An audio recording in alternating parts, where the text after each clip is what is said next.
अस्सलाम वालेकुम। तो दोस्तों ये काफ़ी बड़ी और अहम तरीन डेवलपमेंट है इस वीडियो के अंदर, तो आपने ये सारी मालूमात ले लेनी है। देखें दोस्तों, ये स्क्रीनशॉट आपके सामने आ रहा होगा, आप देख सकती हैं कि बहुत ही जल्द गिलगित बल्तिस्तान को मुकम्मल तौर पर एक सूबे का दर्जा दे दिया जाएगा। अब ये बहुत बड़ी डेवलपमेंट है, इसके जो इंटरनेशनल इम्पैक्ट पड़ेंगे उनके ऊपर तो मैं डिस्कस अभी नहीं करता।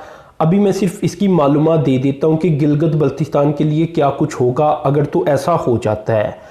पहले तो दोस्तों वज़ीर-ए-आज़म पाकिस्तान बहुत ही जल्द इस रीजन का दौरा करेंगे और वहाँ इसका फार्मली ऐलान कर देंगे, यानी एक अनाउंसमेंट फार्मली भी होती है वो वज़ीर-ए-आज़म साहब खुद करेंगे। दोस्तों इसके अंदर सबसे पहले आप बात ये याद रखें कि कौमी असम्बली, सेनेट और जितनी भी कॉन्स्टिट्यूशनल बॉडीज़ पाकिस्तान के अंदर होंगी तमाम के अंदर गिलगित बल्तिस्तान को रिप्रेजेंटेशन पहले दी जाएगी। तो ये सबसे बड़ा मसला है, आइनी मसला, जो कि गिलगित बल्तिस्तान के लोग चाहते थे कि हम 73 साल से इसी तरह हैं, हमें आइनी तौर पर आप कह लें कि प्रोटेक्शन दी जाए। जो भी आइनी तौर पर हमारे लिए जो पाकिस्तान के सूबे हैं वहाँ जिस तरह का निज़ाम है उसी तरह का निज़ाम और उसी तरह की फैसिलिटीज़ आइन के अंदर हमें भी चाहिए। तो एक ये बहुत बड़ा मुतालबा था गिलगित बल्तिस्तान के लोगों का। तो प्रोविंशियल स्टेटस मिलने के साथ ही इनका पहला मसला ये हल हो जाएगा और इनकी आप कह लें कि ओवरऑल तमाम कॉन्स्टिट्यूशनल बॉडीज़ के अंदर रिप्रेजेंटेशन उसी तरह होगी जिस तरह एक सूबे की होती है। दूसरा दोस्तों, इसमें अब क्योंकि ये एरिया आपको पता है सूबाई एरिया तो तसव्वुर नहीं होता गिलगित बल्तिस्तान का अभी ये फुल फ्लैज सूबा नहीं बना, तो दोस्तों यहाँ काफ़ी ज़्यादा टैक्स की छूट दी जाती है। इसी तरह गंदम के ऊपर भी टैक्स की छूट दे दी जाती है और इस एरिए के लिए, इसी तरह आज़ाद कश्मीर के लिए और बाकी जितने भी पाकिस्तान के ऐसे एरिए हैं जो अभी ज़्यादा तरक्की याफ्ता नहीं या मुल्क से बाकी हिस्सों से पीछे नज़र आती हैं, तो इन्हें काफ़ी ज़्यादा टैक्स को एग्जेम्प्ट कर दिया जाता है इनके लिए।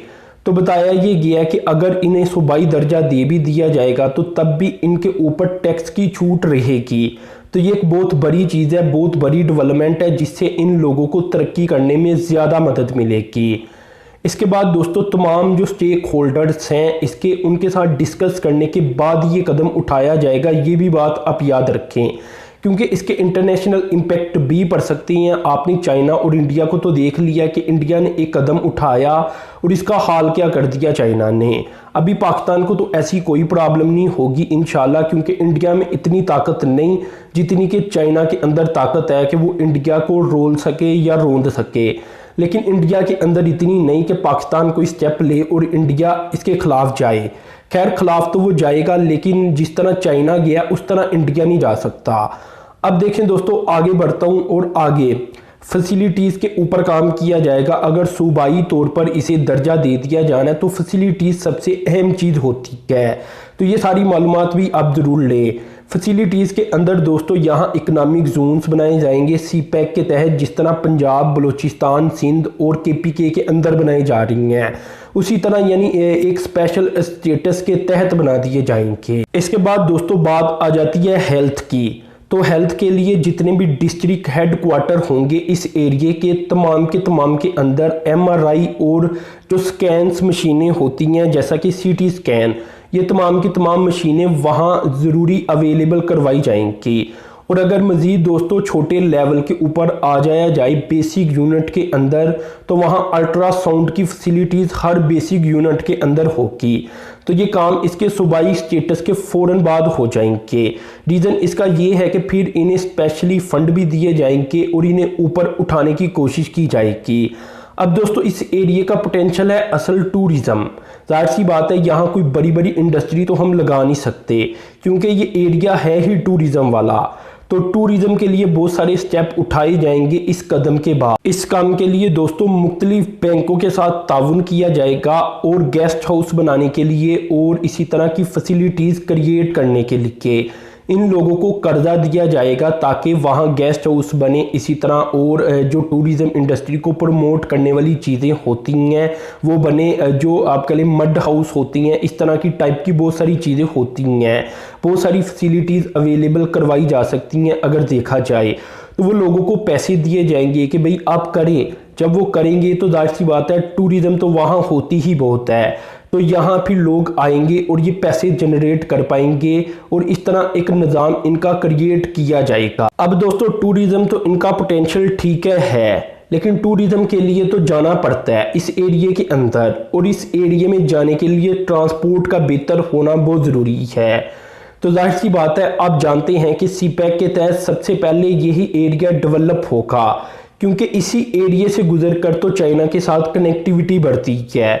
तो यानी ये एरिया की सड़कें बेहतर होंगी गिलगित बल्तिस्तान की, तो फिर ही पाकिस्तान के बाकी हिस्सों के साथ और एंड पर ग्वादर के साथ चाइना की कनेक्टिविटी में इजाफा होगा। तो सीपैक के तहत तो यहाँ हम ये कह सकते हैं कि बहुत कुछ बनेगा, लेकिन गवर्नमेंट की अपनी भी प्लानिंग कुछ है, और वो यही है कि ज़्यादा से ज़्यादा ट्रांसपोर्ट के मंसूबे इन्हें बनाकर दिए जाएंगे, यानी सड़कों को चौड़ा किया जाएगा, जहां सड़कें अभी नहीं वहां सड़कें बनाई जाएंगी, और इस काम के लिए बहुत प्लानिंग है गवर्नमेंट की। इसके बाद दोस्तों बाबूसर टॉप के ऊपर एक टनल की भी प्लानिंग की गई है, और वो मुकम्मल हो चुकी है टनल की प्लानिंग, कि यहाँ टनल बना दी जाए ताकि ये एरिया मुकम्मल 12 माह ओपन रहे और यहाँ से जो आमदोरफ्त है वो होती रहे। अब ये टनल इस इलाके की खूबसूरती का बायस भी बनेगी और कनेक्टिविटी में इजाफे का बायस भी बनेगी।